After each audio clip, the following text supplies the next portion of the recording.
কেন বিডিআর হত্যাকাণ্ড হয়েছিল, কারা জড়িত, কারা আলামত নষ্ট করেছে, এর স্বরূপ কি, প্রকৃতি কি, কেন এটা হলো, কারা দায়ী, কিভাবে এটা প্রিভেন্ট করা যেত কি যেত না, কেন সেনাবাহিনী সামরিক পদক্ষেপ নিলেন না, কেন পলিটিক্যাল ডিসিশন হলো, এবং কিভাবে ষড়যন্ত্র দানা বেঁধেছিল, কারা এর সঙ্গে জড়িত, সামরিক বেসামরিক ব্যক্তিবর্গ, আমি এদের আদ্যপান্ত আমরা বের করতে সক্ষম হয়েছি। তো কাজেই আমি আপনাদেরকে একটা কথা বলতে পারি, আজকে আমরা জানি কেন এই বিডিআর কার্নেস হয়েছে।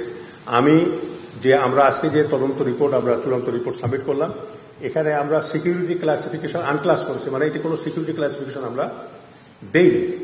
কাজে সরকারের পক্ষে এটাকে ধরে রাখা সম্ভব হবে না। আপনারা জানতে চাইলে সরকারকে আপনারা বলেন যে আমরা এই তদন্তের প্রতিবেদনের বিষয়গুলো জানতে চাই, আপনারা সরকারের সঙ্গে যোগাযোগ করেন এবং এগুলো জেনে সারা জাতিকে আপনারা অবহিত করেন।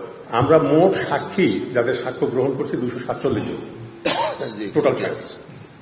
শহীদ পরিবারের সদস্যের জবানবন্দি নিয়েছি 14 জন, রাজনৈতিক ব্যক্তিবর্গ 10 জন, অন্তর্বর্তী সরকারের উপদেষ্টা 2 জন, সামরিক কর্মকর্তা 130 জন, অসামরিক কর্মকর্তা 4 জন, পুলিশ কর্মকর্তা 22 জন, বেসামরিক ব্যক্তি 9 জন, সাবেক এবং বর্তমান বিডিআর ও বিজিবির সদস্য 22 জন, কারাগারে আটক 26 জন, জাতিসংঘ আবাসিক সমন্বয়কারী 1 জন,